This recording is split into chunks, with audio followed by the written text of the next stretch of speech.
कुल देवी और कुल देवता को प्रसन्न करने के ऐसे 5 उपाय आपको बताने जा रहा हूं, जो कि बहुत आसान उपाय हैं। जिनको अपने घर के कुल देवी और कुल देवता के बारे में पता है उन लोगों के लिए भी ये उपाय हैं, और जिनको नहीं पता वो भी इस उपाय को करके अपने कुल देवी और कुल देवता को प्रसन्न कर सकते हैं। कई बार क्या होता है कि हमारे जो बड़े बुजुर्ग होते हैं वो भी कुल देवी और कुल देवता की पूजा नहीं करते, जिसकी वजह से हमें भी ये नहीं पता होता कि कुल देवी हमारे घर की कौन है और कुल देवता कौन है। और कुल देवी और कुल देवता हमारे घर के जो परंपरागत रूप से हमारे घर के ही देवता होते हैं, जो पीढ़ी दर पीढ़ी हमारे घर में पूजते चले जाते हैं। जब हम उनका नाम लेना भूल जाते हैं, जब हम उनका भोग देना भूल जाते हैं, जब हम उनके स्थान पर जाना भूल जाते हैं, तो वो कुपित हो जाते हैं, क्रोधित हो जाते हैं, जिससे अपना पलायन वो कर लेते हैं हमारे घर से, यानी हमारे घर पे फिर उनका वास नहीं रहता।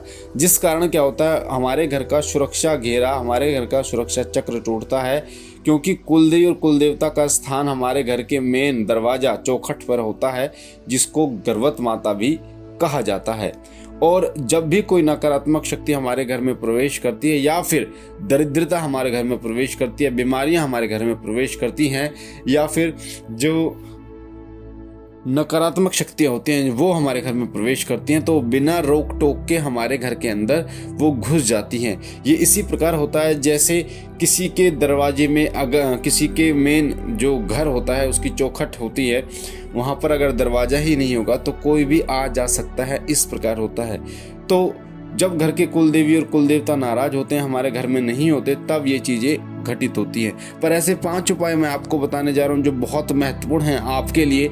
अगर आप इन उपायों को करते हो तो निश्चित रूप से आपके कुल देवी और कुल देवता आपसे प्रसन्न होते ही हैं। मैंने आपको कई वीडियो में कुल देवी और कुल देवता का महत्व आपको बताया है। सबसे पहले अगर आप कोई साधना करते हैं, पूजा करते हैं, तो अपने कुल देवी और कुल देवता की कीजिए। इष्ट देव से भी पहले कुल देवी और कुल देवता की पूजा सबसे पहले कीजिए। अगर वो प्रसन्न हो गए तो अन्य देवता या आपके इष्ट देव जो है वो स्वयं प्रसन्न हो जाएंगे आपकी थोड़ी सी पूजा से।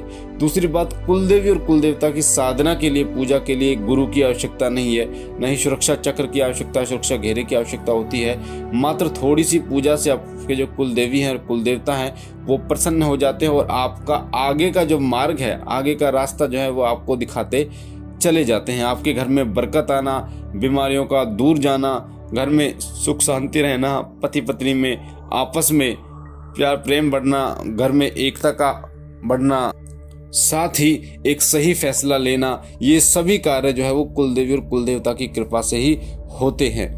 तो आपको बता रहा हूँ मैं कौन से 5 उपाय हैं। सबसे पहला उपाय मैं आपको बता देता हूँ। उससे पहले बता दो, अगर आप पहली बार हमारे चैनल पे हैं तो आपके सामने जो लाल कलर का बटन है सब्सक्राइब का, उसे दबा के चैनल को सब्सक्राइब कीजिए ताकि आप हमारे साथ जुड़ सके। बेल आइकन को दबाइए, घंटे के निशान को, ताकि जो हम जानकारी डालें वो सबसे पहले आपको प्राप्त हो। पहला जो होता है, पहला उपाय ध्यान से सुनिएगा। जब भी आप रोटी बनाते हैं, आपके घर में जब भी रोटी बनती है, तो पहली रोटी जो है वो कुलदेव और कुल देवता की नाम की जरूर आप निकालें। अगर आपके घर में कुल देवी और कुल देवता दोनों हैं तो 2 रोटी, पहल की 2 रोटी आप जरूर निकालें। एक कुल देवी के नाम की, एक कुल देवता के नाम की। उनके ऊपर थोड़ा सा गुड़, बहुत ही थोड़ा सा गुड़, जैसे नाखून के बराबर आप गुड़ रख दीजिए, और हाथों में लेकर अपने कुल देवी को याद कीजिए, कुल देवता को याद कीजिए। अगर नहीं पता आपको तो आपको बोलना है, मेरे घर के कुल देवी, है मेरे घर के कुल देवता, आप जो भी हो, मैं तो अज्ञानी मूर्ख बालक हूँ, मुझे आपके बारे में नहीं पता, ये पहली रोटी आपके नाम की है, इसे स्वीकार कीजिए और प्रसन्न होइए। फिर वो जो रोटी आप निकालेंगे उसे एक साफ सुथरे स्थान पर आप रख दीजिए, मंदिर में रख दीजिए, कोई साफ सुथरे स्थान पर आपको रखना। यानी पहली रोटी आपको निकालनी है, अगर कुल देवी है तो कुल देवी के नाम की, कुल देवता है तो कुल देवता के नाम की, दोनों है तो 2 रोटी आपको निकालनी है। और फिर उस रोटी को कुछ देर रहने के बाद, यानी कि आधे घंटे के बाद, फिर आप किसी गाय को आप उस रोटी को खिला दीजिए। अगला उपाय क्या है, जब भी आपकी सैलरी मिले, जो भी आप कमाते हो, चाहे आपका अपना काम है, चाहे आप जॉब करते हो, कोई भी काम आप करते हो, तो जो पैसे आते हैं आपके हाथ में, उसमें से कुछ हिस्सा जो है वो जरूर अपने कुलदेवी और कुलदेवता के नाम का आपको निकालना चाहिए। मान लो आप 10,000 रुपये कमाते हो, तो 10,000 में से अगर आप चाहे 10-10 रुपये निकाल दो दोनों के, चाहे 100-100 रुपये निकाल दो, वो आपकी इच्छा के ऊपर बात है। होता क्या है, जब हम पैसे निकालते हैं, उनके नाम के जो पैसे निकालते हैं, तो वो मान लो 10 हम निकालते हैं तो वो 100 के लिए खुद आगे आते हैं हमारे कुलदेवी और कुलदेव, तो वो 100 आपकी झोली में डालते हैं। 100 निकालते हैं तो 1000 आपकी झोली में वो डालते हैं। ये मेरा खुद का अनुभव है। तो इस तरीके से आपको पैसे जो है वो निकालने, वो जो पैसे आप निकालोगे, कोई गुल्लक आप ले लीजिए उनके नाम की, उसमें आपको डालने हैं, वो फिर खर्च आपको बिल्कुल भी नहीं करने। वो जो खर्च करने का समय आएगा आप उनके नाम का जागरण करा सकते हैं। उनमें से एक चीज़ और ध्यान रखना, जो कुलदेवी और कुलदेवता के पैसे आप निकालोगे उसमें पैसे मिलाकर किया जाता है कुछ भी। मान लो उनका कुछ प्रसाद आपको बांटना है तो उनमें अपनी तरफ से कुछ पैसे आप मिलाएंगे, उसके बाद प्रसाद आप बांटेंगे। जागरण आपको कराना उनके नाम का तो उनमें आप अपना कुछ पैसे मिलाएंगे, उसके बाद उनका जागरण कराएंगे। या उनके स्थान पर आपको जाना है तो वहाँ पर जो दान पात्र उसमें डालना है, तो ये अपना कुछ हिस्सा मिलाकर अपनी तरफ से तब जाके कुछ कार्य किया जाएगा। कुलदेवी और कुलदेवता के तीसरा उपाय, कुलदेवी और कुलदेवता के स्थान पर जाना है और मत्था आपको टेकना है। वहाँ की जो पूजा विधि है वो आपको करनी है। बिना उनके स्थान पर जाए वो बिल्कुल प्रसन्न नहीं होते। इस चीज़ का ध्यान रखें। चाहे आप साल में 1 बार जाएं, चाहे साल में 2 बार जाएं, चाहे 36 बार जाएं, वो आपकी इच्छा है, पर जाएं जरूर। चौथा उपाय है कि कोई एक दिन ऐसा निश्चित कीजिए जिस दिन आप अपने कुलदेवी और कुलदेवता का भोग लगा सकें। जैसे मैंने आपको बताया, मैंने जो भोग है वो निर्धारित कर रखा है लड्डू। मैं गोगा झारवीर को 5 लड्डू का भोग लगाता हूँ। 5 लड्डू में से थोड़ा थोड़ा तोड़ के 11 पे भोग लगाता हूँ। एक दिन निर्धारित मैंने कर रखा है संडे का, जिस दिन संडे की छुट्टी होती है। उसी तरीके से माता शीतला को 2 लड्डू का भोग मैं लगाता हूँ। तो इसी तरीके से आप भी अपने कुलदेवी और कुलदेवता को, क्योंकि इसमें ज़्यादा नहीं 50 रुपये का खर्चा आता होगा महीने का, पर आपको उसका फ़र्क दिखने को मिलेगा जब आप इस विधि को अपनाना शुरू करते हैं। और जब भी लड्डू का भोग लगाते हैं तो पहले 2 लोगों का भोग आप देंगे, उसके बाद ही लड्डुओं का भोग लगाते हैं। जैसे गोगा जी महाराज को लड्डुओं का भोग लगाएंगे 5 का, तो पहले 2 लौंग उनके नाम की, फिर लड्डुओं का भोग। ऐसे ही माता शीतला को पहले 2 लौंग, फिर उनके नाम का 2 लड्डू। अगला है, जो अगला उपाय है वो है, यानी 5वां उपाय है उनके नाम का दीपक जलाना।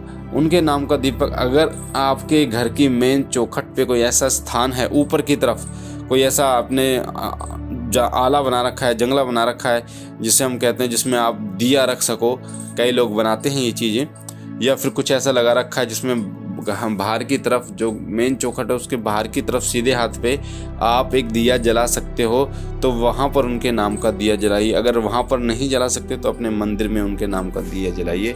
और फिर देखिए, आपको इन उपायों को करते हैं, 5 उपायों को करते हो तो आपको धीरे धीरे बहुत जल्द आपको वो सारी चीज़ें देखने को मिलेंगी जो आप बहुत सारे काम करने के बाद भी आपको नहीं मिल रहे। यानी कि आपके घर में जो बदलाव है, व्यवहार में बदलाव है, और साथ ही काम धंधे में जो बदलाव है, वो सभी में आपको देखने का मौका मिलेगा कि ये कैसे हो रहा है। कई बार तो आपको इतना हैरान करने देने वाले चमत्कार देखने को मिलेंगे कि आपको ये पता नहीं चलेगा कि मैंने तो ये सोचा था और ये मेरे सामने हो कैसे गया।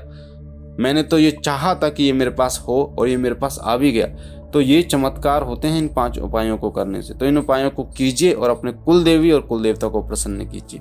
मुझे आशा है ये जानकारी आपको पसंद आई होगी। अगर आप पहली बार शिव कृपा यूट्यूब चैनल पे, तो आपके सामने जो लाल कलर का बटन है सब्सक्राइब का, वीडियो के नीचे उसे दबा के चैनल को सब्सक्राइब कीजिए। बेल आइकन को दबाइए, घंटे के निशान को, ताकि जो हम जानकारी डालें सबसे पहले आपको प्राप्त हो। लाइक कीजिए, शेयर कीजिए और बहनों भाइयों तक, ताकि और लोगों तक जानकारी पहुँचे और लोग भी इसको सुनकर फ़ायदा उठा पाएँ। मैं बाबा भोलेनाथ से विनती करता हूँ कि उनकी दया कृपा आपके ऊपर बनी रहे, आप सदा सुखी रहें। बाबा भोलेनाथ आपके तमाम मनोकामनाओं को पूर्ण करें, आपके घर में समस्त परिवार को स्वस्थ रखे। हम मिलते हैं एक नई जानकारी के साथ, तब तक के लिए ओम नमः शिवाय।